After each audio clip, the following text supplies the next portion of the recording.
तो आज हम लोग संस्कृत पाठ्य पुस्तक संस्कृत भारती भाग 4 जो है उसका पाठ 6 जो कि हमारे देश के प्रथम राष्ट्रपति डॉक्टर राजेंद्र प्रसाद जिनको देश रत्न की उपाधि भी दी गई थी और इस तरह उन्हें देश रत्न डॉक्टर राजेंद्र प्रसाद के नाम से जानते हैं हम लोग। उन्हीं के बारे में कुछ संक्षेप में समझेंगे। देश रत्न डॉक्टर राजेंद्र प्रसाद स्वतंत्र भारतस्य प्रथम राष्ट्रपति आसीत्। सब जानते हैं देश रत्न डॉक्टर राजेंद्र प्रसाद स्वतंत्र भारत के प्रथम राष्ट्रपति थे। तस्य कार्यकाल प्राय 10 वर्षान आसीत्, 10 वर्षान्या आसीत्। अब देखो यहाँ पे एक चीज देखना है, 10 वर्षान जोड़ आसीत्। अब यहाँ एक चीज हमें देखना है संधि को, तो ये तो 10 मतलब 10 है ना, और वर्ष मतलब वर्ष, ये बहुवचन है। तो देखो यहाँ पे 10 और यहाँ पे संधि जो होगा सो वर्षा और अना, यहाँ पे पूरा नहीं लिख रहे हैं, ये बस ये वर्षानी नौमहर्षिका है, जोड़ आसीत् आ और यहाँ पे सी। हम पूरा वर्ण विच्छेद नहीं किए हैं, सिर्फ तो संधि होगा इसको होगा। नियम कहता है यदि ई के बाद कल भी मैं बताया था कोई स्वर आए दूसरा स्वर ई को छोड़ करके तो ई का य हो जाता है। इस आधार पे ये हो जाएगा 10 वर्षा और ये ई जो है सो बन जाएगा य और इसमें लग जाएगा आ, ये हो जाएगा या। तब इसमें नौमहर्षिका था तब नहीं था, ये तो आधा रह जाएगा, तो 10 वर्षान्या सी है ना। मतलब उनका कार्यकाल, मतलब वैसे हमारे देश में जैसा कि जानते हैं कोई भी जो राजनीतिक पद है उसका कार्यकाल प्राय 5 वर्ष का होता है। तो इस तरह डॉक्टर राजेंद्र प्रसाद पहले 5 वर्ष और फिर दूसरे टर्म में भी 5 वर्ष, इस तरह 10 वर्ष तक वो लगातार जो है सो भारत के राष्ट्रपति रहे,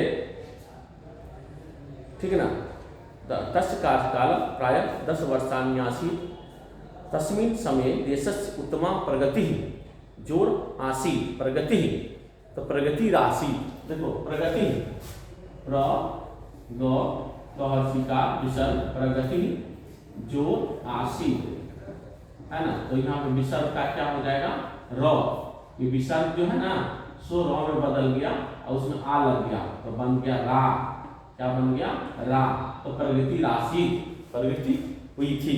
डॉक्टर राजेंद्र प्रसाद जन्म 1884 ईस्वीये दिसंबर मासस्य है ना, दिसंबर महीने में तृतीय दिनांके बिहारस्य सारण मंडले जिरादेई ग्रामे अभवत्। अभी बिहार का जो सारण मंडल छपरा सिवान जो कहते हैं सारण मंडल के अंतर्गत आता है, उसी में सिवान जिला के जिरादेई गांव है, उसमें ये मेधावी छात्र है ना जो हमारे देश के प्रथम राष्ट्रपति हुआ, उनका जन्म हुआ 1884 ईस्वी में। डॉक्टर राजेंद्र प्रसाद से जन्म 1884 ईस्वी में दिसंबर महीने के तृतीय दिनांक के 3 तारीख को बिहार के सारण मंडल में जिरादेई गांव में हुआ। शिक्षा या प्रारंभ कालतः शिक्षा में है ना प्रारंभ समय से बचपन से एवं ऐसा अतीव मेधावी राशि, यह अत्यंत मेधावी थे। शिक्षा में प्रारंभ काल से यह अत्यंत मेधावी थे। 1900 ईस्वी में एंट्रेंस परीक्षा में ऐसा संपूर्ण कोलकाता विश्वविद्यालय, यह संपूर्ण कोलकाता विश्वविद्यालय में प्रथम स्थान प्राप्त किया। पहले मतलब यूनिवर्सिटी कोलकाता यूनिवर्सिटी था वहीं पे, तो उसमें प्रथम पूरे कोलकाता यूनिवर्सिटी समझ लो, यानी कि पूरा बंगाल, उड़ीसा, बिहार, इस सारे मतलब राज्य के स्टूडेंट्स जो पढ़ते थे तो उसमें प्रथम स्थान प्राप्त किए। MA ML है ना, वह MA master of arts and ML master of law में परीक्षयो जो रूपल उस परीक्षा से में भी सर्वप्रथम स्थान प्राप्त किया। सर्वे तस्य योग्यतया, मतलब उनकी योग्यता से, सर्वे सभी, तस्य योग्यतया उनकी योग्यता से, विद्वता से, मुग्धा से मुग्ध थे, उनकी योग्यता और विद्वता से सभी मुग्ध थे। शिक्षा समाप्त कर सह आदौ कोलकातायां ततः पटना नगरे उच्च न्यायालय अधिवक्ता अभवत्। जब शिक्षा उन्होंने समाप्त कर ली तो पहले तो कोलकाता में ही अधिवक्ता यानी वकालत, और बाद में पटना उच्च न्यायालय में आकर के वो वकालत शुरू किया। अधिवक्ताओं में तस् प्रतिष्ठा उत्तमा धनार्जनम अत्यधिक चास्तम। अधिवक्ताओं में उनकी प्रतिष्ठा जो थी सो सबसे अधिक धन अर्जन करने वाले अधिवक्ताओं में से वो एक थे। परंतु महापुरुषाणाम जन्म आत्मसुखाय न भवत्। जैसा कि हम जानते हैं जो भी महापुरुष होते हैं उनके सुख उनका जन्म अपने सुख के लिए नहीं होता है। महापुरुषास्तु सर्वेषां सुखाय हिताय च जीवन्ति। महापुरुष तो सभी के सुख और हित के लिए जिंदा रहते हैं। 1917 ईस्वी 1970 ईस्वी में बिहार के चंपारण में गांधी महोदय आंग्ल शासनम विरुद्धम। 1870 ईस्वी में जब गांधी जी अंग्रेज शासन के विरुद्ध आंदोलन शुरू किए तब राजेंद्र महोदय तस्य शिष्य अभवत्, उनका शिष्य बन गए। किनका? महात्मा गांधी का। तेन अधिवक्तु पदं धनार्जनं च परित्यक्तम। वे अधिवक्ता पद को और धनार्जन को छोड़कर देश सेवाया व्रतं च स्वीकृतम, देश सेवा के व्रत को स्वीकार किए। 1934 ईस्वी में यदा जब बिहार में भीषण भूकंप आसीत्, जब बिहार में भीषण भूकंप हुआ था, तदा सह महतिं जन सेवाम अकरोत्। अत्यधिक जन सेवा मतलब लोगों के बीच जा करके उनकी जो भी उनसे बन पड़ता था वो उन्होंने किया। भारत के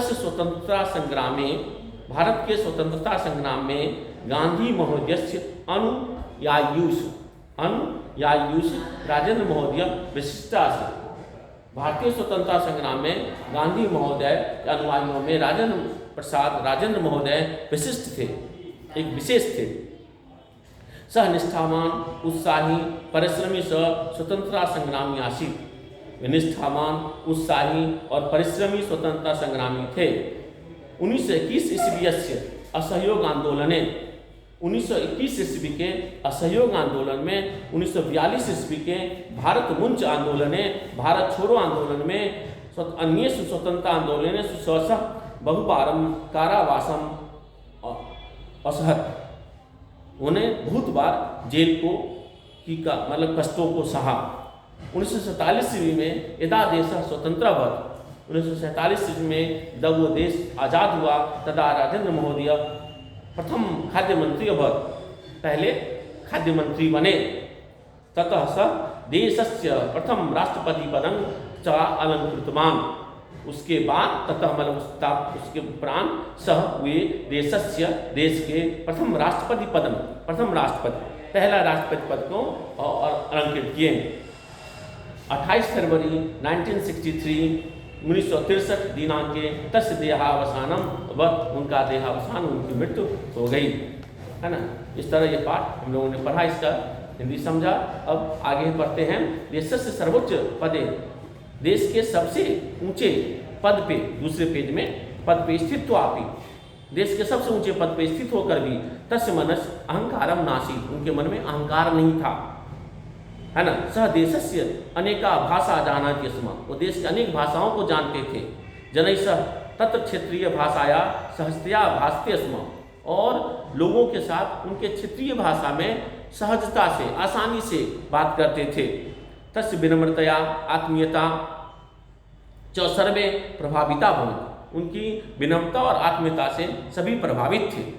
नमन्ति फलिनो वृक्षा, है ना। जिस तरह फलदार पेड़ झुक जाता है, जब वृक्ष में फल लग जाते हैं वो झुक जाता है, उसी प्रकार उनमें है ना वो एक से नम्र, मतलब उनमें जिस प्रकार का गुण था, जैसी उनकी योग्यता थी, जैसे वो विद्वान थे, जितने बड़े पद पे थे, तो उसमें वो और उतना विनम्र होते गए और उतना नम्र होते गए।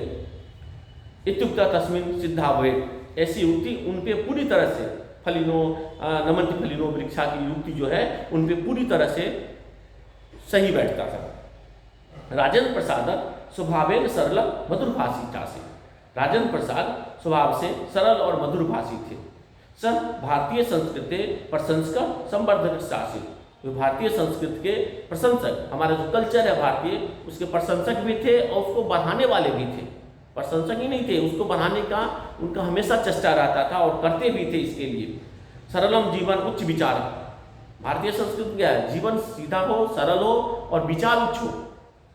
इत्यस्य प्रत्यक्षम उदाहरण मासी, इसका वो प्रत्यक्ष उदाहरण थे। तेन आजीवनम भारतीय वस्त्रम धारितम, इसलिए वह आजीवन जीवन पर्यंत भारतीय वस्त्र ही धारण के।